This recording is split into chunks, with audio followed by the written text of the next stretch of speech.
আমি Dinajpur technical school and কলেজের শিক্ষার্থী। এখান থেকে আমি এসএসসি পাস করেছি। রিসেন্ট এখানে আইটি সাপোর্ট সার্ভিসের একটা কোর্স করেছিলাম। সেখান থেকে আমি এই জব ফেয়ারে সিভি ড্রপ করেছিলাম। এখান থেকে আমাকে সার্ভিস ইঞ্জিনিয়ার হিসেবে নেওয়া হয়েছে, ঠিক আছে, computer service sales and marketing বিষয়ে। তো এটা আমার ফার্স্ট ছিল, প্রথম অভিজ্ঞতা। আলহামদুলিল্লাহ খুব ভালো লাগছে। প্রথম অভিজ্ঞতায় একটা ভালো স্টার্টিং একটা চাকরি পেয়েছি, সফল হয়েছি এই দিক থেকে আলহামদুলিল্লাহ। হ্যাঁ, জব ফেয়ার আজকে। জি জি, আলহামদুলিল্লাহ অনেক আনন্দিত এখন। এর আগে একটু বলতে গেলে বেকারত্বের মধ্যেই ছিলাম। এই চাকরির মধ্যে বেকারত্বের ট্যাগটা একটু ছাড়লো হয়তোবা। না, এর আগে তেমন কিছু করতাম না, এটাই ফার্স্ট ছিল। আলহামদুলিল্লাহ অনেক খুশি এখন।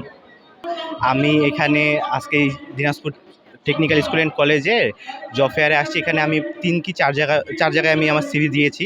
তার মধ্যে সিএসএল ট্রেনিং যেটা সেন্টার আছে সেখানে আমার জবের অ্যাপয়েন্টমেন্ট নেওয়ার কথা হয়েছে, এবং এখান থেকে আমাকে আইটি সাপোর্ট সার্ভিসের ট্রেনার হিসাবে নিয়োগ করা হয়েছে, যেখানকার স্টার্টিং স্যালারি শুরু হয়েছে আমার 20,000 থেকে।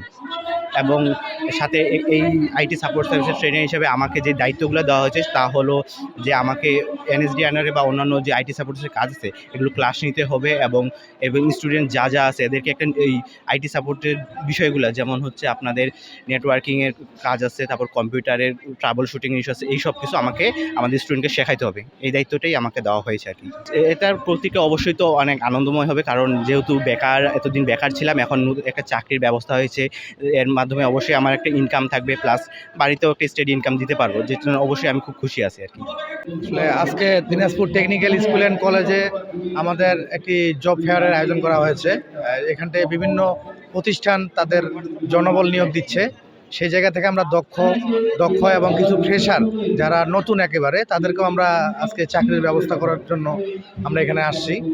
তো সেই জায়গা থেকে এখন পর্যন্ত আমাদের কাছে 35টা সিভি জমা হয়েছে, এবং আজকে আমরা ভাইবা নিব।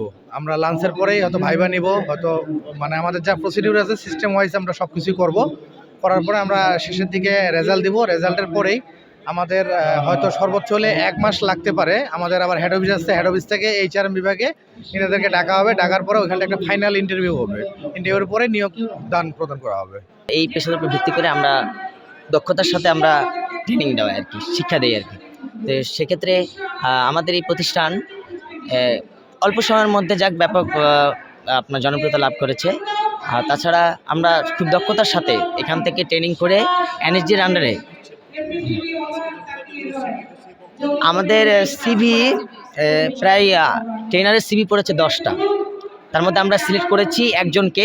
আমাদের এই 10টা সিভির মধ্যে একজনকে সিলেক্ট করেছি, তাকে আমরা আমাদের যে স্কিল অনুযায়ী, তাদের নলেজ অনুযায়ী তাকে আমরা পারফেক্ট পেয়েছি, তাকে আমরা সিলেক্ট করেছি।